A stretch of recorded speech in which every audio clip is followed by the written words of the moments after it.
Halo semua, kembali lagi di vlog gua. Assalamualaikum warahmatullahi wabarakatuh. Gimana kabar? Semoga teman-teman dalam keadaan sehat-sehat selalu dan gokil-gokil selalu. Nah, kali ini kita bakal belajar bareng tentang transmisi matic nih. Gimana cara kita ngebawa mobil matic ini biar transmisi kita ini umurnya lebih panjang gitu.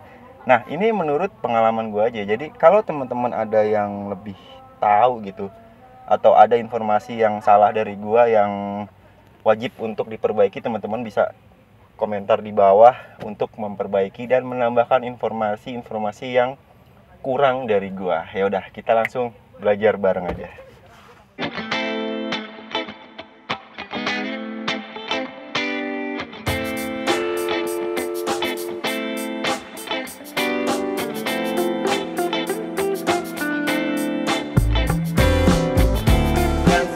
Matic nih, ini yang jadi contoh adalah transmisi matic dari Nissan X-Trail T30, dimana transmisi maticnya itu masih konvensional, belum CVT, dia 4 speed AT. Jadi di sini ada P, ada R, ada N, ada D, ada 2, ada 1, dan ada tombol buat OD. Nah, untuk teman-teman yang punya mobil matic gitu ya, usahain kalau teman-teman baru mau jalan gitu, misalkan mau ngantor pagi-pagi, itu usahain sediain waktu dulu untuk manasin mobilnya nih. Jadi ketika teman-teman nyalain mobilnya gitu, dipanasin, tunggu sampai ya 30 detik sampai 60 detik gitu, agar si oli dari transmisi maticnya itu bisa muter, istilahnya begitulah. Nah, ketika teman-teman mau berjalan nih, misalkan si mesinnya udah mencapai suhu idealnya, itu teman-teman bisa masukin transmisinya ke D misalkan gitu. Nah, baru lepas rem tangannya, tuh mobilnya berjalan. Jangan terbalik ya, misalkan teman-teman nih mendahulukan rem tangannya begini, masukin ke D, itu bakal terasa bunyi jeduk.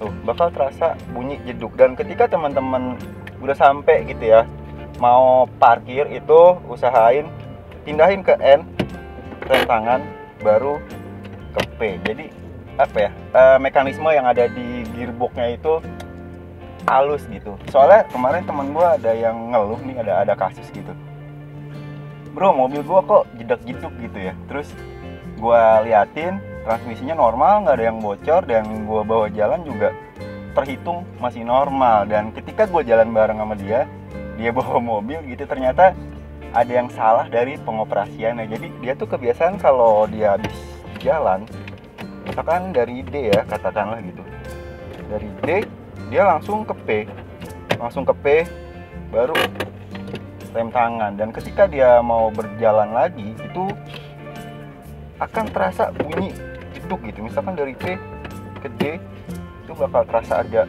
bunyi jeduk yang gimana gitu. Jadi kalau teman-teman udah nyampe tujuan, berhenti itu di N, baru di rem tangan, di handbrake, baru teman-teman pindahin ke P. Nah, itu prosedur ketika mau berangkat jalan dan ketika parkir. Dan ketika parkir atau ketika teman-teman misalkan mau muter balik gitu ya kan, biasanya itu posisi tuas transmisi itu ada di posisi drive begini ya. Misalkan ada di posisi drive, dan ketika teman-teman mau mundur, katakan teman-teman itu putar arah gitu kan, kadang-kadang radius putar itu nggak dapat, dan ketika teman-teman mundur itu karena ada tekanan dari traffic di sekitar ya, biasanya kan orang jadi buru-buru gitu, itu langsung ke R gitu. Itu sebenarnya nggak boleh ya, nggak boleh, karena bisa merusak mekanisme yang ada di transmisi maticnya. Artinya umurnya bakal bisa lebih pendek. Idealnya adalah sparein waktu untuk si transmisinya ini bekerja. Misalkan dari D ke R itu 1-2 detik gitu, baru teman-teman mundur gitu. Jangan langsung dihajar gasnya gitu, itu bisa merusak mekanisme yang ada di transmisi maticnya. Begitu juga sebaliknya, ketika teman-teman udah mau maju lagi, itu masukin ke D, sparein 1-2 atau 3 detik, baru teman-teman digas lagi, maju lagi. Jangan langsung dikaget-kagetin gitu, dari D ke R gas, dari R ke D lagi itu gas. Itu bisa mengurangi umur dari si transmisi maticnya. Nah kemudian kalau teman-teman manasin mobil, ini harusnya di awal tapi nggak apa-apa lah ya. Itu beberapa pertanyaan yang sering jadi polemik juga adalah itu manasin mobil di P atau di N. Nah kalau menurut gua ya, ini untuk pertimbangan apa ya, safety juga gitu. Itu kalau menurut gua udah di P aja, karena di P ini ada mekanisme untuk mengunci si output shaftnya itu. Jadi kayak ada yang ngunci sehingga dia nggak berputar gitu, kayak ngunci gitulah intinya. Nah kalau teman-teman manasin mobil di N ya, misalkan manasin mobil di N, terus tempat parkir teman-teman itu nggak rata, kemudian teman-teman udah ngerilis si handbrake-nya, itu ada kemungkinan mobilnya ngelosor turun ke bawah, atau kalau teman-teman posisi mobilnya itu posisi parkirnya turunan, itu mobil bakal glosor. Karena kalau di N ini itu sama seperti di mobil manual, artinya dia netral dan emang nggak ada mekanisme yang mengunci dari si gearboxnya ini, gear-gearnya, jadi dia yang ngelos aja gitu N gitu. Maka lebih baik ketika teman-teman manasin mobil itu ada di posisi P. Terlebih yang tadi gue bilang, kalau tempat parkir teman-teman itu nggak rata ya, atau ada yang bilang di N, karena kalau di P itu ada yang bilang sirkulasi olinya nggak jalan, padahal itu sebenarnya masih jalan gitu. Pertimbangan utamanya adalah soal keselamatan. Kalau teman-teman bisa make sure gitu di posisi N tetap aman, itu sebenarnya nggak ngerusak transmisinya, tapi lebih ke keamanannya gitu.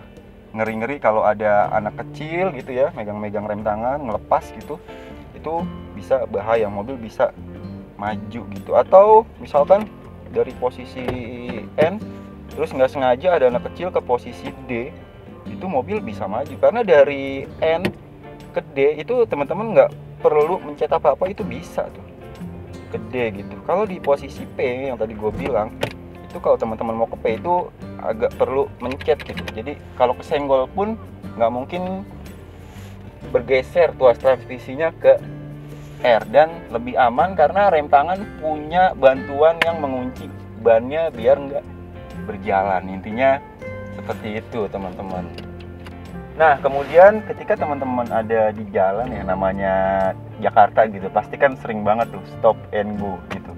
Misalkan ketika teman-teman nemuin macet gitu kan, kadang-kadang berhenti sebentar terus jalan lagi, berhenti sebentar jalan lagi. Nah kalau menurut gua ya, itu kalau berhentinya itu sebentar gitu ya, misalkan kita lagi jalan seperti ini, lagi jalan ngerem gitu, misalkan depan macet ya, katakanlah macet gitu, itu misalkan berhenti sebentar seperti ini, itu teman-teman nggak usah latah sering-sering pindahin ke N gitu, berhenti sebentar ke N, berhenti sebentar ke N gitu. Jadi kan nyapain tangan juga gitu. Itu ya udah di D aja, tahan rem, kalau jalan lagi tinggal lepas gitu. Itu kalau berhentinya sebentar teman-teman. Nah di beberapa mobil modern ya, meskipun berhentinya itu agak lama, katakanlah semenit gitu, di beberapa mobil modern ada sistem yang bikin si transmisinya ini itu kayak disengage gitu. Jadi ketika teman-teman injek rem, sekalipun posisinya di D, itu dia nggak akan terasa maju gitu. Artinya kayak si koplingnya itu disengage, ibaratnya kayak gitu. Itu untuk beberapa mobil modern. Tapi kalau untuk beberapa mobil yang hitungannya belum begitu modern kayak gini, itu ya kalau berhenti lama ya udah di N-in aja gitu. Tapi kalau berhentinya nggak terlalu lama, itu ya udahlah di D, tahan rem tangan, di D tahan rem gitu. Jadi nggak usah latah ke N, ke D, ke N gitu. Selain capek, ini juga bisa ngerusak mekanisme dari si tuas transmisinya ini teman-teman. Nah kalau berhentinya lama ya, ini sebenarnya polemik juga ya. Ada yang bilang di N aja gitu biar koplingnya nggak cepet habis. Ada yang bilang tetap di D gitu, tahan. Nah ini kalau gua sih tetap di D. Kalau berhentinya itu masih 30 detik atau semenit, itu kalau gua sih gua tahan di D. Tapi kalau udah lebih dari itu ya, itu ya udahlah di N-in aja gitu, netral, sambil direm tangan gitu. Tapi ada beberapa juga yang bilang gitu, kalaupun lebih lama dari semenit itu lu tahan di D aja gitu. Ini pendapat beberapa orang juga gitu. Alasannya adalah ketika lu pindah dari D ke N, di sini kan muter nih kayak kopling gitu, di sini ada kopling. Ketika lu pindah ke N, tek, mutus gitu. Dan ketika lu masukin lagi ke D, ini yang muter ini bakal bek gitu, bakal engage lagi dan muter bareng. Akibatnya dalam jangka panjang itu di bagian valve body, di bagian jalur-jalur olinya itu bakal muncul kayak serpihan-serpihan, kayak bekas gesekan gitu ya. Itu menurut beberapa orang, tapi kalau menurut gua ya udahlah di N aja. Tapi ya terserah lu. Kalau menurut gua sih, gua prefer di N kalau berhentinya udah terlalu lama gitu. Bahkan kalau bisa di P aja terus gua rem tangannya. Itu menurut gua aja sih. Nah, kayaknya itu aja vlog belajar gua. Ini sekedar opini gua aja. Kalau teman-teman ada yang ngerasa kurang dari informasi gua atau ada informasi yang harus diperbaiki, teman-teman bisa komentar di bawah nih. Ya udah, gue mau santai-santai dulu nih di kebun gitu ya. Sampai jumpa di vlog berikutnya. Assalamualaikum warahmatullahi wabarakatuh. See you.